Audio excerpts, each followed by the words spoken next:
불쌤의 거꾸로 동아시아사 선택 강좌 그 5번째 시간입니다.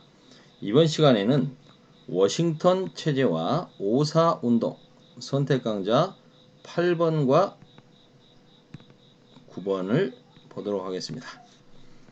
1차 세계대전이 일어나자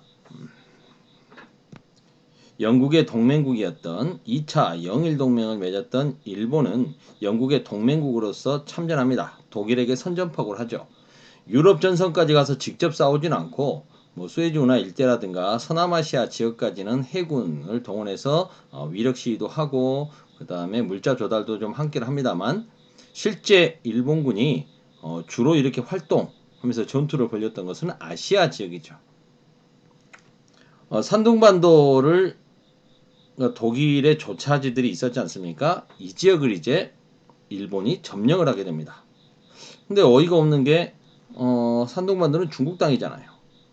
중국 정부는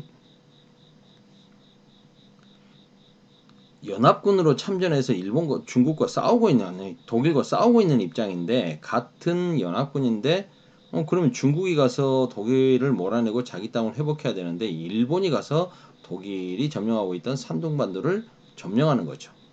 그리고 중국 정부에게는 21개조 요구를 강요합니다. 산둥반도에서 독일이 갖고 있는 이권을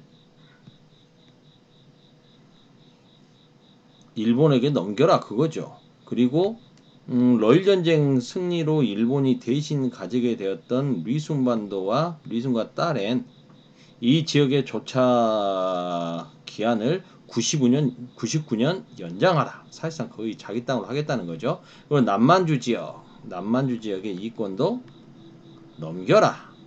일본의 이권을 인정해줘라. 그리고 중국의 항구나 섬, 일본 말고 다른 나라에게는 할양하지 말아라. 사실상 1차 세계대전의 혼란을 이용해서 일본이 중국에 대해서 거의 독자적인 영향력을 행사하겠다. 그거 아니겠습니까? 유럽이라든가 서구권들이 전쟁하느라고 힘이 없는 틈에 일본이 다 차지하겠다는 거죠. 그리고 일본의 정치, 재정, 군사 고문과 경찰관을 채용해라. 이 말은 뭡니까? 내정 간섭하겠다는 거죠. 자신들의 권익을 보호하기 위해서. 이렇게 내정 간섭과 이권 침탈 시도를 하자 중국에서는 일본 상품 불매운동이 일어나고 반일운동이 일어나는 건 자명한 일일 겁니다. 그런데 당시 이렇게 그 21개조를 처음 요구했을 때 그 위안스카이 원세계가 아직 살아 있었거든요. 이 위안스카이는 오히려 자기가 황제가 되고 뭐 하려고 하는 계획을 세우고 있었기 때문에 일본이 그걸 지원해 준다는 말에 결국 이 21개조 요구를 수용하게 되죠. 그래서 중국 곳곳에서는 이제 원세계에게 위안스카이에게 반대하는 반원 운동이 곳곳에서 일어나고 결국 황제까지 돼서 나라까지 선포했던 중화제국을 선포했던 그 위안스카이는 결국 황제 재정을 포기하겠다라고 선언을 합니다. 그리고 이제 결국 그게 분했는지 그런 분위기 속에서 죽게 되는 거죠. 그리고 중국은 다시 이렇게 여러 군벌들이 사실상 군벌들의 연합 정권으로서 이루어지게 되는 상황. 그런 상황에서 결국 21개조 요구가 수용되고 그게 그대로 고스란히 인정되고 파리 강화회의가 이제 열리게 되는 거죠. 1차 세계대전이 끝나고 이제 파리 강화회의가 열렸습니다. 결국 이 파리 강화회의는 1차 세계대전 이후에 국제질서를 어떻게 해갈 것이냐는 거죠. 여기서 이제 맺어졌던 조약이 베르사유 조약 아니겠습니까? 왜 안 써지냐? 베르사유 조약이 체결되죠. 근데 이 베르사유 조약은 결국 1차 세계대전이라고 하는 게 식민지를 가지고 있는 열강들의 식민지 쟁탈전 과정에서 일어난 거기 때문에 이들은 기존 중국에 대한 배려는 없죠. 그래서 자기들끼리 결국 산둥반도 이권 독일이 갖고 있던 거 일본 줘라 라고 인정하게 되는 겁니다. 아니 연합군인데 이제 연합군의 일원으로서 참전했을 때는 이 기회에 1차 세계대전을 끝으로 중국 땅 안에 있는 외세의 그런 여러 가지 이권이나 이런 것들을 좀 돌려받고 싶었던 게 중국의 본 마음일 텐데 그게 무시돼 버린 거죠. 중국 국민들은 당연히 반발한 거고요. 그런데 이제 이런 중국 문제 그리고 태평양 문제, 해군 군축 문제, 다양한 문제를 논의하기 위한 회의가 1921년 11월부터 1922년 2월까지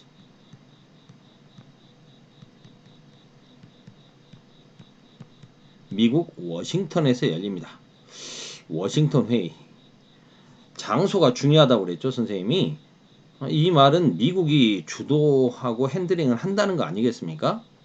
1차 세계대전으로 그 전까지 세계를 주름잡던 영국은 많이 약해졌고요. 미국이 급부상을 했습니다. 특히 해군력 같은 경우에는 미국, 영국에 이어서 일본이 세계 3위 정도 영국이 제일 세고 그 다음 미국, 그 다음에 이제 일본이 세계 3위 정도의 해군 강국이 돼 있었습니다.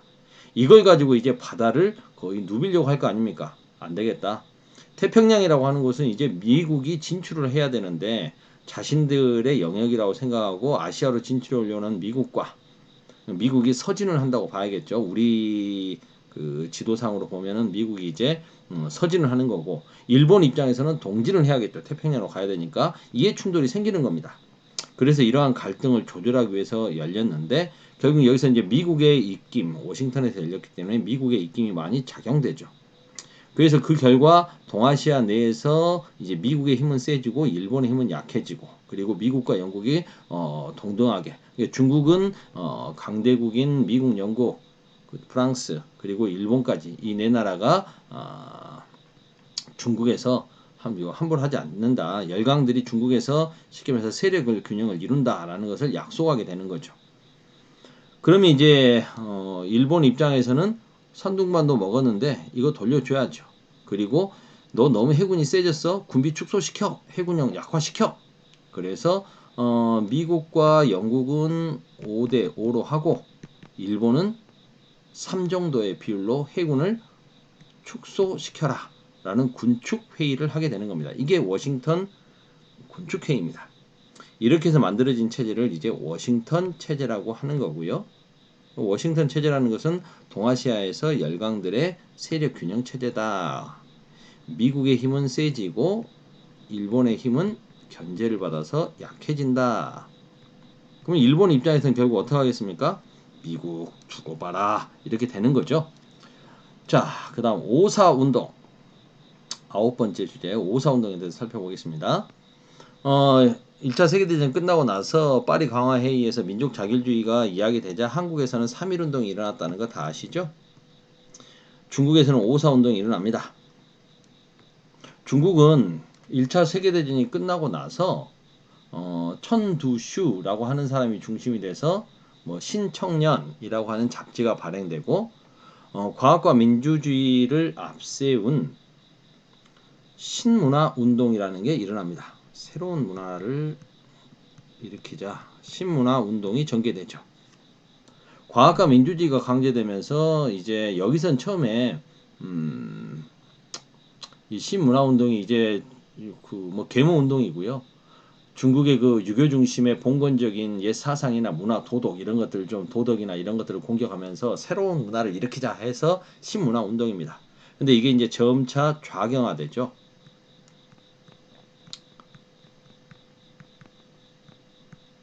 마르크스주의를 뭐 소개하고 마르크스주의를 거의 선전하고 이런 식이 됩니다. 나중에 이 천두시라고 하는 사람이 결국 1921년에 가서 중국 공산당을 만들어요.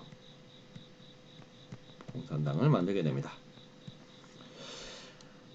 근데 이렇게 오사운동이 이런 신문화운동이 전개되는 흐름이 있었는데 이 흐름이 확산되는 과정에 이제 1919년 오사운동이 일어난 거죠. 오사운동의 직접적인 계기는 파리 강화회의죠. 여기서 21개조 요구가 수용되고 일본이 산둥반도의 이권을 차지하게 되지 않습니까? 그러자 이제 베이징의 대학생들, 지식인들이 중심이 돼서 이걸 인정해준 군벌들에 반대하고 일본에 반대하는 시위를 열게 되는데 이게 전국적으로 확대되어 가는 거죠. 이게 너무 커져가니까 아무리 군벌 정부라 할지라도 안 되겠다 싶었는지 어떡합니까? 결국 베르사유 조약을 조인하는 걸 거부합니다. 우리 그거 인정할 수 없다. 이렇게 된 거죠.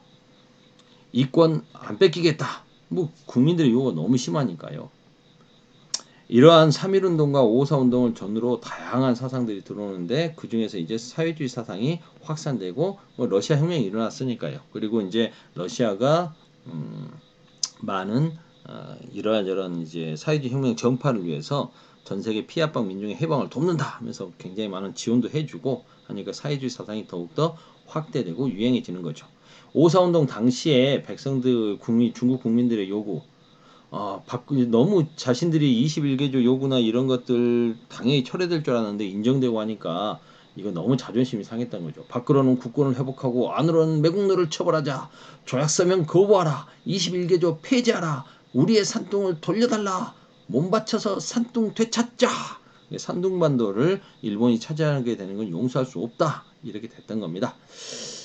자, 그 다음에 다음 주제가 중국 통일이죠. 10번째 중국 통일까지 시간이 되니까 좀 가봅시다.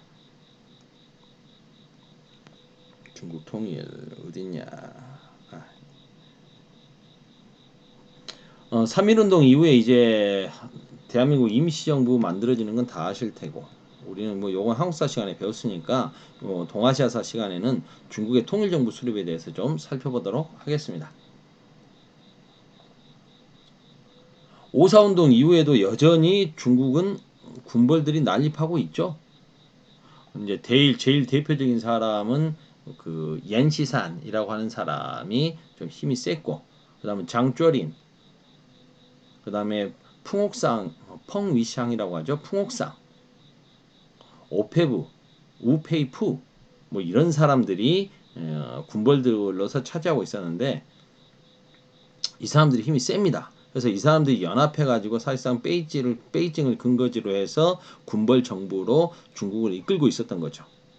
그런데 이제 그 사회주의의 영향도 있고 수논이 중심이 돼서 이러한 매국적인 군벌들 해체하고 전국을 통일하자라는 운동이 일어나게 됩니다. 그 중심에 있었던 인물이 수논이죠.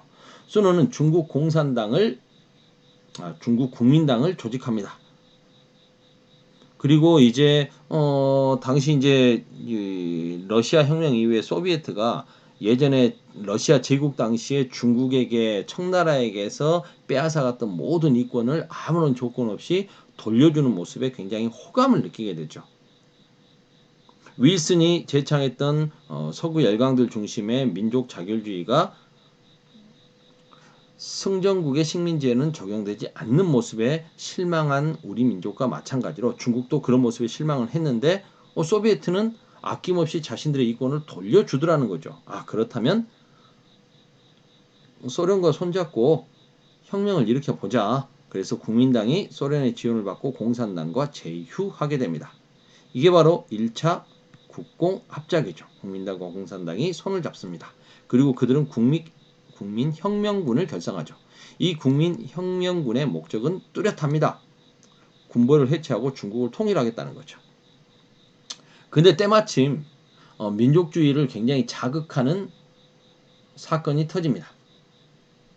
일본계 방직 공장에서 일하던 중국인 노동자가 학대받고 피살당하는 사건이 생기는 거죠.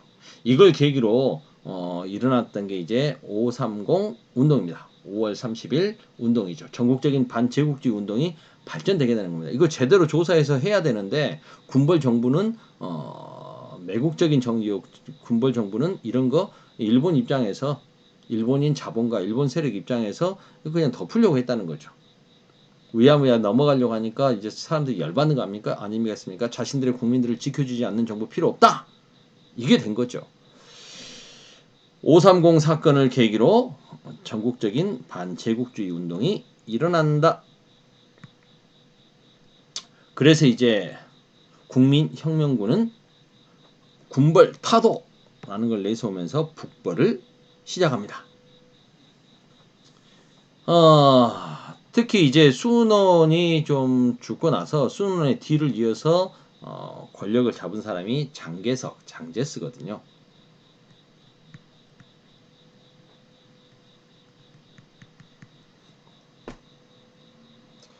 북벌을 시작했는데 이런 북벌 분위기 속에서 1년도 안 돼서 혁명군은 국민혁명군은 중국 남부지방을 석권합니다. 그런데 국민당과 공산당이 함께 손을 잡고 지금 했기 때문에 폭발적으로 승리할 수 있었던 건데 큰 힘을 발휘할 수 있었던 건데 공산당 같은 경우에는 노동운동, 농민운동도 많이 지원을 하지 않습니까? 이런 분위기가 함께 이제 그 분위기 속에서 막 폭발적으로 일어나는 거예요. 장제스 같은 경우에는 기본적으로는 그 출발 자체가 군벌들하고 무조건 뭐 군벌들 중에도 성향이 여러 성향이 있으니까요. 약간 이렇게 무조건하고 타도하자는 입장은 아니었습니다. 그런데 너무 노동운동, 농민운동이 폭발적으로 일어나게 되니까 공산당이 모든 것을 장악할까봐 두려워지는 거죠. 죽 서서 개 줄 수도 있다. 우리가 여기 다 점령했는데 결국 공산당이 나는 싸우고 있는데 공산당이 다 차지해버리면 어떡하냐 이거 아니겠습니까? 그래서 결국 장제스는 공산당을 탄압하기 시작하죠. 이러면서 1차 국공합작이 붕괴됩니다.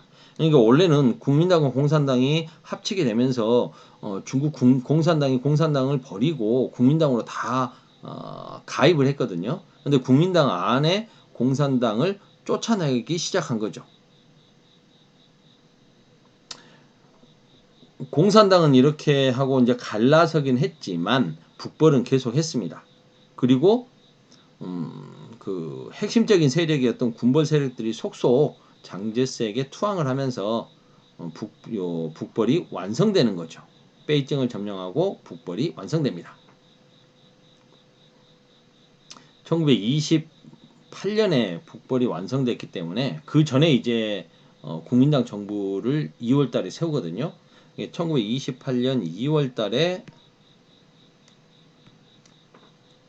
남경, 난징에 국민정부를 수립하고 6월 달에 북벌을 완성함으로써 중국을 통일합니다. 난징을 수도로 한 통일정부가 세워진 거죠.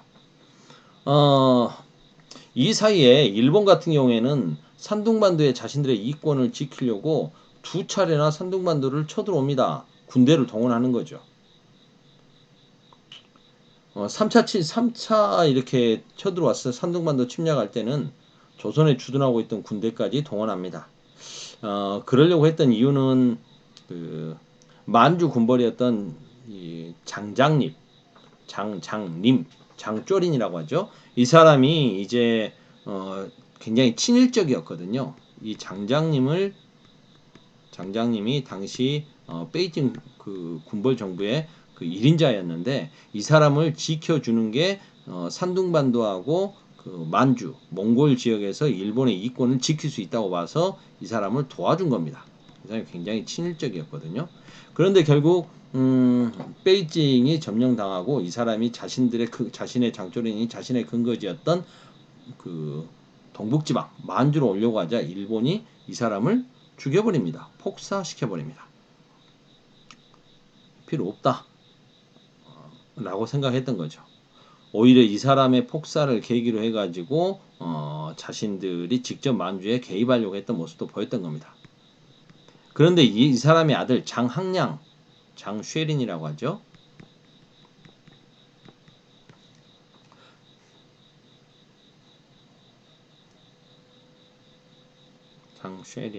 장항량이니까 장쉐량이죠. 장항량이